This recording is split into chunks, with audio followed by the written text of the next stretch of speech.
পক্ষ থেকে সবিনয় অনুরোধ জ্ঞাপন করছি। আসসালামু আলাইকুম ওয়া রাহমাতুল্লাহি ওয়া বারাকাতুহু। ইন্নাল হামদালিল্লাহি ওয়াস সালাতু ওয়াস সালামু আলা রাসূলিল্লাহ।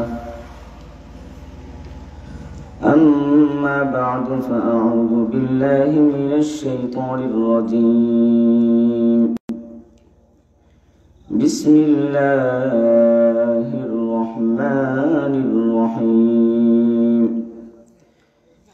إذا جاء أجلهم لا يستأخرون ساعة ولا يستقدمون. صدق الله العظيم وصدق رسوله النبي الكريم، ونحن على ذلك من الشاهدين والشاكرين، والحمد لله رب العالمين. الحمد لله الله تعالى মেহেরবানি, আল্লাহ রাব্বুল আলামিন এখনো পর্যন্ত আমাদেরকে উম্মতের শ্রেষ্ঠ সন্তান উলামায়ে কেরামদের জবান থেকে কোরআন হাদিস সমৃদ্ধ কিছু আলোচনা শুনব এবং আমল করব এই নিয়তে বসে থাকবার তৌফিক দান করেছেন, সেজন্য সকলেই পড়ি আলহামদুলিল্লাহ। প্রিয় হাজরিন, আমি আপনাদের সম্মুখে রাসূলের একটি নসিহত, তার এক প্রিয় সাহাবীকে সম্বোধন করে একটি নসিহত করেছিলেন, একটি উপদেশ দিয়েছিলেন। সেই উপদেশটি আপনাদের সম্মুখে পেশ করে অল্প সময়ের মধ্যেই আলোচনা শেষ করে দেব ইনশাআল্লাহ। একদিন আল্লাহর হাবিব সাল্লাল্লাহু আলাইহি ওয়াসাল্লাম তার এক সাহাবীকে সম্বোধন করে বললেন, قال رسول الله صلى الله عليه وسلم لرجل وهو يعظه. রাসূল সাল্লাল্লাহু আলাইহি ওয়াসাল্লাম তার সাহাবীকে উপদেশ দিতে গিয়ে বললেন, ইগতানিম খামসান ক্বাবলা খামসিন শাবাবাকা ক্বাবলা হারামিকা ওয়া সিহহাতাকা ক্বাবলা সুকুমিক ওয়া গিনাআকা ক্বাবলা ফাকরিকা وفراغك قبل شغلك وحياتك قبل موتك. الله الحبيب صلى الله عليه وسلم তার সাহাবীকে সম্বোধন করে বললেন, ইগতানিম খামসান ক্বাবলা খামসিন, তুমি পাঁচটি জিনিসের পূর্বে যথাযথ কদর করো, মূল্যায়ন করো। এক নম্বর হলো শাবাবাকা ক্বাবলা হারামিকা, বার্ধক্য আসার পূর্বে তুমি তোমার যৌবনকালকে মূল্যায়ন করো। কারণ হলো বিশ্বনবী রাসূল সাল্লাল্লাহু আলাইহি ওয়াসাল্লাম অন্য হাদিসের মধ্যে বলেন, সাবআতুন ইউযিল্লুহুমুল্লাহু ফি যিল্লিহি ইয়াওমা লা যিল্লা ইল্লা যিল্লুহু আল ইমামুল আদিল ওয়া শাবুন নাশা ফি ইবাদাতি রাব্বিহ। কাল কিয়ামতের ময়দানে আল্লাহ রাব্বুল আলামিন কঠিন থেকে কঠিন সময়ে 7 শ্রেণীর মানুষকে আরশের ছায়ার নিচে জায়গা দান করবেন। এর মধ্যে এক ব্যক্তি হলেন وشاب نشأ في عبادة ربه, ওই যুবক যে নাকি যৌবনকালে যৌবনের উচ্ছলতা, যৌবনকালে যত ধরনের গুনাহ স্বাভাবিকভাবে হয় সবগুলোকে উপেক্ষা করে সে আল্লাহ রাব্বুল আলামিনের ইবাদত করে, আল্লাহ তাআলা কাল কিয়ামতের কঠিন মুহূর্তে তাকে আরশের ছায়ার নিচে জায়গা দান করবেন। সুবহানাল্লাহ। এজন্য রাসূল বলেন, শাবাবাকা ক্বাবলা হারামিক, বার্ধক্য আসার পূর্বেই তুমি তোমার যৌবনকালকে মূল্যায়ন করো। কারণ যৌবনকাল হচ্ছে এমন একটা সময়, এই সময়টাকে আল্লাহ রাব্বুল আলামিন এমন ভাবে তৈরি করেছেন, যৌবনকালে আল্লাহ তাআলা একটা মানুষকে মানসিক শক্তি যেমন দান করেন, শারীরিক শক্তিও দান করেন, কর্মশক্তিও ঠিক সেরকমই দান করেন। একজন যুবক যেরকম কাজ করতে পারে, একজন বৃদ্ধ মানুষ এরকম কাজ করতে পারে না। একজন যুবক হিমালয় এভারেস্ট জয় করতে পারে, একজন বৃদ্ধ মানুষ সমতল ভূমিতেও ঠিক মতো হাঁটতে পারে না। কথা বলেন ঠিক কিনা? এই জন্য রাসূল বলেন, শাবাবাকা ক্বাবলা হারামিক, বার্ধক্য আসার পূর্বেই তুমি তোমার যৌবনকালকে মূল্যায়ন করো। কারণ কাল কিয়ামতের ময়দান এমন কঠিন হবে। আল্লাহর হাবিব বলেন, লা তাজুলু কদম ইবনি আদম ইয়াউমাল কিয়ামাতি হাত্তা ইউসআলা আন খামসিন, আন শাবাবিহি ফীমা আবলাহু। কাল কিয়ামতের ময়দানে কোন ব্যক্তি 5টি প্রশ্নের উত্তর না দেওয়া ব্যতীত এক কদম সামনে যেতে পারবে না। এর মধ্যে একটা প্রশ্ন হবে, তোমাকে যে মহামূল্যবান একটা যৌবনকাল দেওয়া হয়েছিল, তুমি তোমার যৌবনকালটা কিভাবে ব্যয় করেছো? এজন্য রাসূল বলেন, শাবাবাকা ক্বাবলা হারামিক, বার্ধক্য আসার পূর্বেই যৌবনকালকে মূল্যায়ন করো। যখন বার্ধক্যে উপনীত হয়ে যাবা, শরীরটা দুর্বল হয়ে যাবে, শরীরের জোড়াগুলো দুর্বল হয়ে যাবে, ইচ্ছে করলেই তুমি লম্বা সময় নামাজ আদায় করতে পারবে না, ইচ্ছে করলেই তুমি এরকম ভাবে বিভিন্ন নেক আমল করতে পারবে না, ইচ্ছে করলেই লম্বা সময় তুমি ওযু রাখতে পারবে না। তখন তুমি বার্ধক্যে উপনীত হয়ে যাবা, বিভিন্ন রোগে আক্রান্ত হয়ে যাবা, শরীরে দুর্বলতা আসবে, আল্লাহ রাব্বুল আলামিনের ইবাদত ঠিকমতো করা তখন সম্ভব হবে না। তখন আফসোস করেও লাভ হবে না, হায় যদি আবারও যৌবনকাল ফিরে পাইতাম, আল্লাহর গোলামি করতাম। আবার যৌবনকাল ফিরা সম্ভব না? অসম্ভব, অসম্ভব। এই জন্য 1 নম্বর উপদেশ দিলেন সাহাবীকে, শাবাবাকা ক্বাবলা হারামিক, বার্ধক্য আসার পূর্বেই যৌবনকালকে মূল্যায়ন করো। এটা হলো অনেক গুরুত্বপূর্ণ জিনিস। যৌবনকাল, যার যৌবনকাল যত সুন্দর, তার বার্ধক্যকাল তত বেশি কি সুন্দর। যে যৌবনকালকে যত সুন্দরভাবে গুছিয়ে আল্লাহর হুকুম মতো পরিচালনা করবে, তার বার্ধক্য এরকম সুন্দর হবে। 2 নম্বর নসিহত, আল্লাহর হাবিব বলেন, সিহহাতাকা ক্বাবলা সুকুমিকা, অসুস্থ হওয়ার পূর্বেই তুমি তোমার সুস্থতাকে মূল্যায়ন করো। মানুষ যখন অসুস্থ হয়ে যায় তখন বুঝে সুস্থতা কত বড় নিয়ামত। হতে পারে একজন মানুষ স্থায়ী কোন রোগে রোগাক্রান্ত হয়ে যেতে পারে। এখন তো আমাদের সমাজে কত রোগ বের হয়েছে, ডায়াবেটিক্স রোগ, এটা তো সাধারণ হয়ে গেছে, আরো কত ধরনের রোগ হয়ে গেছে। প্রিয় হাজিরিন, এই জন্য আল্লাহর হাবিব সাল্লাল্লাহু আলাইহি ওয়াসাল্লাম বলেন, নি'মাতানি মাকবুলুন ফীহিমা কাসীরুম মিনান নাস, মানুষ 2টি নিয়ামতের ব্যাপারে সবচেয়ে বেশি গাফিল, অসতর্ক। 1 নম্বর হলো as-সিহহাতু, 2 নম্বর হলো আল-ফারাগ, সুস্থতা। যখন সে সুস্থ থাকে, সে যা মন চায় তাই করে, তখন সে সময়টাকে মূল্যায়ন করে না। 2 নম্বর হলো আল-ফারাগ, যখন সে অবসর থাকে, অবসর সময়টাকেও সে মূল্যায়ন করে না। মন চায় শ্বাসচলে বসে, অমুক জায়গায় বসে, তমুক জায়গায় বসে, সে তার মহামূল্যবান সময়টুকু নষ্ট করতে থাকে। এই জন্য রাসূল বলেন, সিহহাতাকা ক্বাবলা সুকুমিক, যখন তুমি সুস্থ থাকো তখন তোমার জন্য কাজ হলো বেশি বেশি আল্লাহ রাব্বুল আলামিনের ইবাদত করা। তুমি যদি অসুস্থ হয়ে যাও, ইচ্ছে করলে তখন তুমি দাঁড়িয়ে নামাজ আদায় করতে পারবে না, ইচ্ছে করলে এরকম ভাবে রোজা রাখতে পারবে না, ইচ্ছে করলে 1 চিল্লা 3 চিল্লার জন্য বের হতে পারবে না, ইচ্ছে করলে বিভিন্ন নেক আমল তোমার দ্বারা সম্ভব হবে না। এই জন্য অসুস্থ হয়ে যাওয়ার পূর্বে সুস্থতার সময়টাকে মূল্যায়ন করো।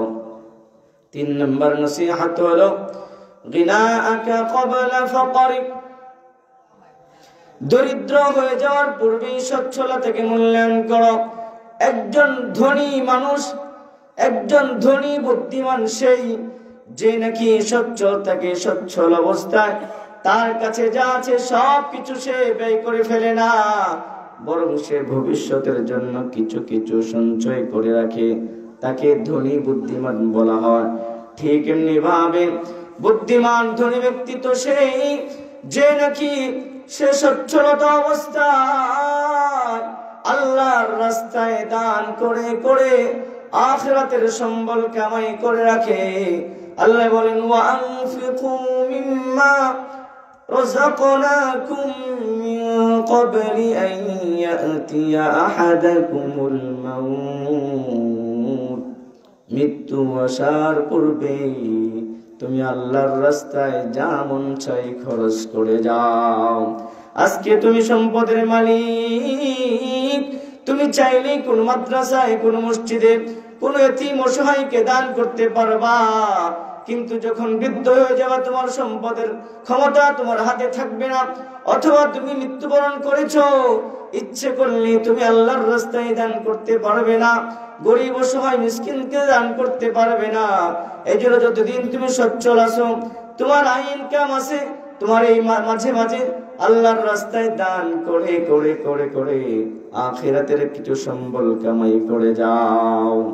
রাসূলুল্লাহ সাল্লাল্লাহু আলাইহি ওয়াসাল্লাম বলেন ইযা মাতাল ইনসান ইনকাতা আমালুহু ইল্লা মিন সালাসাতিন সাদাকাতিন জারিয়া, মানুষ যখন মরে যাবে সাথে সাথে তার সকল আমলের দরজাগুলো বন্ধ হয়ে যাবে, কিন্তু তিনটা আমল আছে মৃত্যুবরণ করার পরেও সে কবরে শুয়ে শুয়ে তার সব পেতে থাকবে।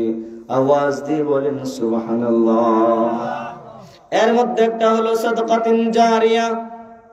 আপনি যতদিন সচ্ছল আছেন, সচ্ছল বলতে আপনার আয় ইনকাম আছে, ইচ্ছা করলে কোনো মাদ্রাসায়, কোনো মসজিদে, কোনো তিমসাইকে 10 টাকা, 20 টাকা, 50 টাকা, 100 টাকা, 200 টাকা, 500 টাকা দান করতে পারেন। আপনি করে গেছেন, কোন মসজিদ নির্মাণ হইতেছে, নির্মাণ কাজে আপনি 1 বস্তা সিমেন্ট দিয়েছেন, কোন একটা মাদ্রাসার জিনিস প্রয়োজন, একটা ফ্যান কিনে দিয়েছেন, একটা ছেলেকে আপনার ঘরে লজিং রাখছেন, এরকম ভাবে মাদ্রাসায় কোন একটা জিনিস প্রয়োজন, আপনি সচ্ছল টাকা পয়সা আছে, আপনি আপনার সামর্থ্য অনুযায়ী সহযোগিতা করেছেন। এখান থেকে আল্লাহর বান্দারা যতদিন উপকৃত হতে থাকবে, কবরে শুয়ে শুয়ে তার একটা সব আপনি পাইতে থাকবেন। সুবহানাল্লাহ। এই জন্য রাসূল বলেন গিনাকা ক্বাবলা ফাকরিক, তুমি দরিদ্র হয়ে যাওয়ার পূর্বেই, দরিদ্র হওয়ার অর্থ সম্পদ হাত থেকে চলে যাও। আরেকটা তো এরকম হইতে পারে সম্পদ আছে, আগে আপনার হাতে ক্ষমতা ছিল, এখন ক্ষমতা পরিবর্তন হয়ে আপনার সন্তানের হাতে চলে গেছে, হতে পারে কিনা? অথবা আপনি মারা গেছেন, এখন আর আপনার সম্পদ আপনার হাতে নাই। এই জন্য যতদিন সম্পদ হাতে আছে আল্লাহর রাস্তায় খরচ করেন, এরকম ভাবে আখিরাতের জন্য সম্বল কামাই করেন। প্রিয় হাজির, আমি আপনি ভাবি আমরা সন্তানের জন্য সম্পদ সঞ্চয় করে যাই, জমা করে যাই। এই যে সম্পদ আমি আমার সন্তানের জন্য জমা করে যাচ্ছি, আমার সন্তান আমার জন্য করবে কি করবে না এটা নিশ্চিত না অনিশ্চিত? কথা বলে নিশ্চিত অনিশ্চিত? 10 মিনিট শেষ হয়ে যাবে। এরপর রাসূল সাল্লাল্লাহু আলাইহি ওয়াসাল্লাম চতুর্থ নম্বর যে নসিহত করেছেন তা হলো ফারাগাকা ক্বাবলা শুগলিক, ব্যস্ততার পূর্বেই তুমি অবসরতাকে মূল্যায়ন করো। যখন তুমি বেকার থাকো, তেমন কাজকর্ম থাকে না, সেই সময়টাকে কাজে লাগাও, সেই সময় বেশি বেশি ইবাদত করো। তুমি মনে করতেছো না এখন না, আমি আরো পরে করব। প্রিয় হাজির, মানুষের বয়স বাড়তে থাকে, ব্যস্ততা কমে না বাড়ে? কথা বলেন, কমে না বাড়ে? বাড়ে। এই জন্য ব্যস্ত হয়ে যাওয়ার পূর্বেই অবসর সময়টাকে মূল্যায়ন করা। আল্লাহ রাব্বুল আলামিন বলেন, তুমি যে অবসর অবস্থায় গাফিল হয়ে, উদাসীন হয়ে ঘোরাফেরা করো, আফা হাসিবতুম আন্নামা খালাকনাকুম আবাসাও ওয়া আন্নাকুম ইলাইনা লা তুরজাউন, তুমি কি মনে করেছো, তুমি কি ভাবছো তোমাকে আমি অযথা অনর্থক সৃষ্টি করেছি? না না না, আমি তোমাকে অনর্থক সৃষ্টি করি নাই। এই জন্য অবসর সময়টাকে কি করা? মূল্যায়ন। পঞ্চম নম্বর হলো সবচেয়ে গুরুত্বপূর্ণ, হায়াতাকা ক্বাবলা মাউতিক, মৃত্যু আসার পূর্বেই তুমি তোমার মহা মূল্যবান জীবনটাকে কদর করো, মূল্যায়ন করো। এই যে জীবন, এই জীবন কিন্তু ভোগ বিলাসীর জন্য নয়। প্রিয় হাজির, আমরা তো মনে করি খাও দাও ফুর্তি করো মন চাই যাই করে, এটা কিন্তু মানুষের জীবন হতে পারে না। এটা হলো জীব জন্তু হাইওয়ানের জীবন। ওদের কোনো হিসাব নিকাশ নাই। এই জন্য তারা দুনিয়াতে যা মন চায় তাই করে। কিন্তু মানুষের হিসাব আছে কিনা? বলেন, হিসাব আছে কিনা? একদিন সব কিছুর হিসাব তাকে দিতে হবে। এই জন্য কোন মুমিন, কোন মুসলমান, সে তার মহা মূল্যবান জীবনকে অনর্থক অযথা কোনো কাজে নষ্ট করতে পারে না। তার জীবনের প্রতিটি মুহূর্তের, প্রতিটি সেকেন্ড, প্রতিটি মিনিট, প্রতিটি দিন, প্রতিটি সপ্তাহ, প্রতিটি বছরের হিসাব আছে। বরং আল্লাহ রাব্বুল আলামিন তার কাছ থেকে কাল কিয়ামতের ময়দানে তার জীবনের প্রতিটি মুহূর্তের যথাযথ হিসাব নেবেন। এজন্য আল্লাহ বলেন, ইযা জাআ আজালুহুম লা ইস্তাখিরুনা সাআতান ওয়া লা ইস্তাকদিমুন। মাউতু কাসিন কুল্লু নাসিন শারিবু, মাউতু কাসিন কুল্লু নাসিন শারিবু, কবরু বাইতিন কুল্লু নাসিন দাখিলু। আমি আমার মহামূল্যবান জীবনের যথাযথ কদর করি আর না করি, মূল্যায়ন করি আর না করি, মন যা চাই তাই যাই করি না কেন, একদিন অবশ্যই আমাকে মৃত্যুবরণ করতে হবে। হবে কি হবে না? এই জন্য বুদ্ধিমান ব্যক্তির কাজ হলো মৃত্যুর আগেই সে মৃত্যুর পরবর্তী জীবনের যথাযথ প্রস্তুতি গ্রহণ করবে। প্রিয় হাজির, এ হলো রাসূল সাল্লাল্লাহু আলাইহি ওয়াসাল্লামের গুরুত্বপূর্ণ নসিহত। আমরা যে আজকে ওয়াজ শুনলাম লম্বা সময়, এই 4-5টা নসিহত যদি মনে রাখি, আমাদের ওয়াজ আজকে সার্থক। 1 নাম্বার হলো বার্ধক্য আসার পূর্বেই যৌবনকালকে মূল্যায়ন করা।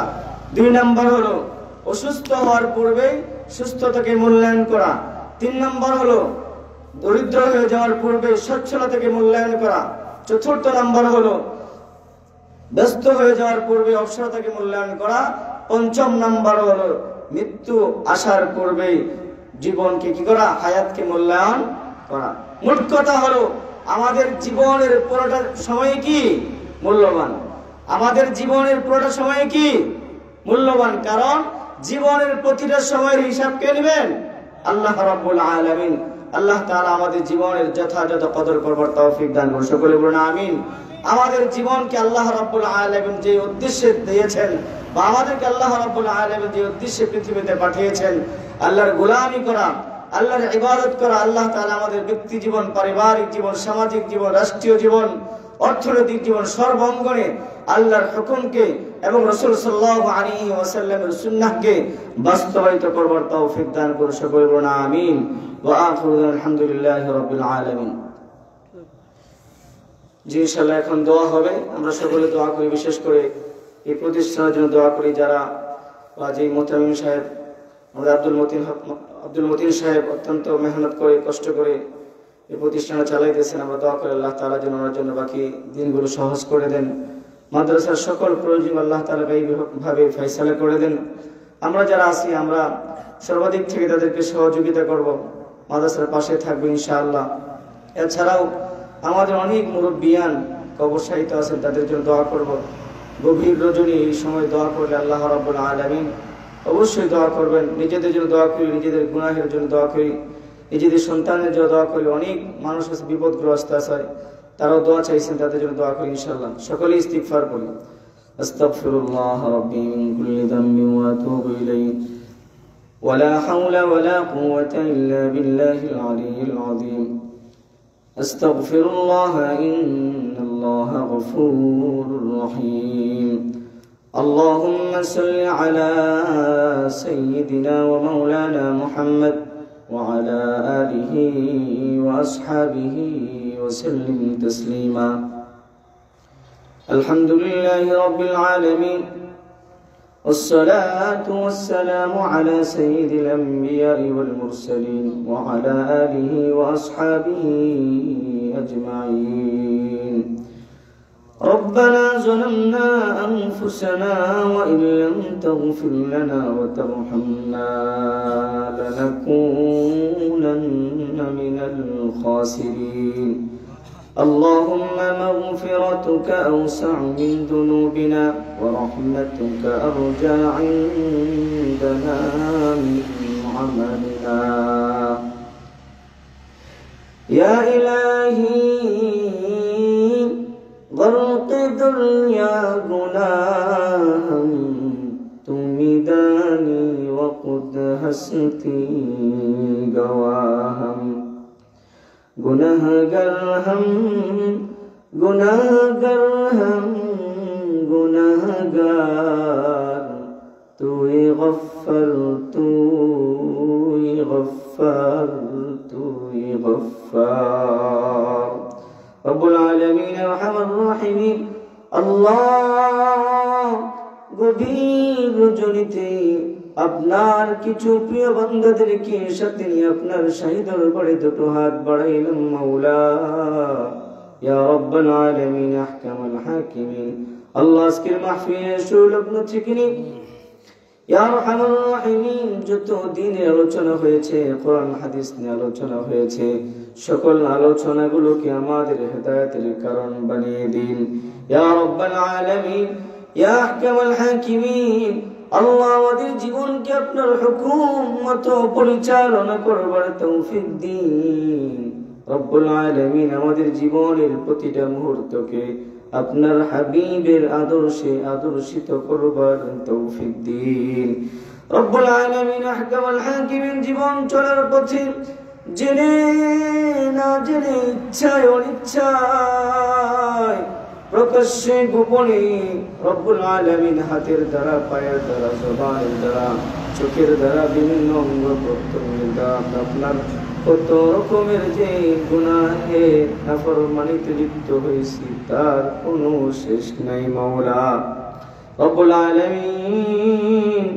ইয়া আহকামুল হাকিমিন আপনি তো বলেছেন লা তাকুনাতু মির রাহমাতিল্লাহ, ও আমার বান্দা তুমি আমার রহমত থেকে নৈরাশ হও না রব্বুল আলামিন। আল্লাহ আমরা পাহাড় সম সমুদ্রের ফেনা পরিমাণ গুনাহ নিয়ে আপনার শাহী দরবারে হাত বাড়াইলাম মাওলা ইয়া রাব্বাল আলামিন। আহকামুল হাকিমিন আল্লাহ আমাদের গুনার দিকে তাকায়েন না মাওলা।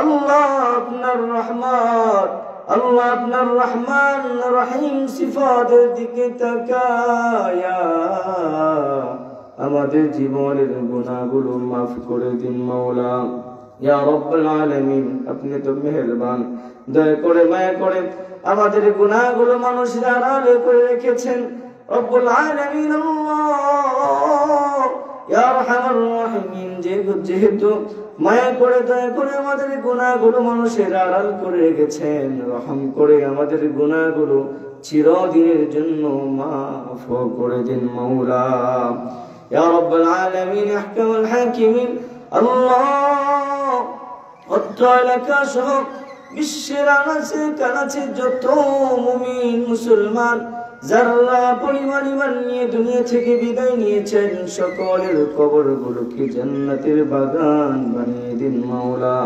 খাস করে রব্বুল আলামিন আমাদের যাদের মা নাই, বাবা নাই, ইয়া রাব্বুল আলামিন ইয়া আহকামুল হাকিমিন আমার মা নাই, বাবা নাই রব্বুল আলামিন। ইয়া আহকামুল হাকিমিন মা বাবা সন্তানের জন্য যে কি রহমত, যারা হারাইছে তারাই বোঝে মাওলা। আমরা যারা আমাদের মা বাবাদেরকে কবরে শায়িত করেছি রব্বুল আলামিন আহকামুল হাকিমিন আমাদের মা বাবাদের কবরগুলোকে জান্নাতের বাগান বানিয়ে দিন মাওলা। ইয়া রাব্বাল আলামিন আহকামুল হাকিমিন। আল্লাহ এখানে জনাব আল্লাহ দোয়ার মধ্যে শরীক হয়েছেন, আমিন আমিন বলতেছেন। রব্বুল আলামিন জানি না কে কত ধরনের সমস্যায় ভুগতেছেন, বিপদগ্রস্ত আছেন, অনেক মা বোনরাও আছেন। ইয়া রাব্বুল আলামিন হাত তুলেছেন, সকলের সব রকমের বিপদ আপদগুলো দূর করে দিন মাওলা। সকলের জীবনের সকল পেরেশানিগুলো দূর করে দিন মাওলা। ইয়া রাব্বুল আলামিন আল্লাহ আমাদের সকল আপনজন আত্মীয় স্বজনদেরকে দিনদার পরহেজগার আপনার খাস বান্দা হিসেবে কবুল করে দিন মাওলা। খাস করে আল্লাহ আমাদের সন্তানদেরকে দ্বীনের জন্য কবুল করে নিন মাওলা। আল্লাহ আমাদের সন্তানদেরকে দ্বীনের জন্য কবুল করে নিন মাওলা। যুগ শ্রেষ্ঠ ব্যক্তিদের অন্তর্ভুক্ত করে নিন মাওলা। দেশ ও জাতির কল্যাণের জন্য কবুল করে নিন মাওলা। হাফেজ হাফেজা আলেম আলিমা হিসেবে কবুল করে নিন মাওলা। আমাদের ছাত্রদেরকে কবুল করে নিন মাওলা। আমাদের মুহিব্বিনদেরকে কবুল করে নিন মাওলা। রব্বুল আলামিন আল্লাহ যে মাদ্রাসাকে উপলক্ষ করে মাহফিল হয়েছে, আল্লাহ এই মাদ্রাসাকে কবুল করে নিন মাওলা। মাদ্রাসার মুহতামিম সাহেবকে কবুল করেন মাওলা। তাদের সন্তানদেরকে কবুল করেন মাওলা। মাদ্রাসার সকল ছাত্রদেরকে কবুল করেন মাওলা। আসাতিজা کرامদেরকে কবুল করেন মাওলা। আল্লাহ মাদ্রাসার সকল হাজাতগুলো আপনার গায়বী খাজানা থেকে পূরণ করে দিন মাওলা। রব্বুল আলামিন মেধাবী ছাত্র ছাত্রী দ্বারা মাদ্রাসাকে ভরপুর করে দিন মাওলা। ইয়া রাব্বাল আলামিন আহকামুল হাকিমিন আল্লাহ মৃত্যু পর্যন্ত দ্বীন ইসলামের উপর কায়েম দায়ম থাকবার তৌফিক দান করেন মাওলা। রব্বুল আলামিন যে আলোচনা হলো আমাদের সকলকে যথাযথ আমল করে চলবার তৌফিক দান করেন মাওলা। আপনার ঘর বারবার জিয়ারত করবার তৌফিক দান করেন মাওলা। ইয়া রাব্বাল আলামিন আজকের মাহফিলকে আমাদের জন্য নাজাতের কারণ বানিয়ে দিন মাওলা। আমাদের দুআকে কবুল এবং মঞ্জুর করে নিন আল্লাহ। ربنا آتنا في الدنيا حسنة وفي الآخرة حسنة وقنا عذاب النار. سبحان ربك رب العزة عما يصفون وسلام على المرسلين برحمتك يا أرحم الراحمين. السلام عليكم ورحمة الله.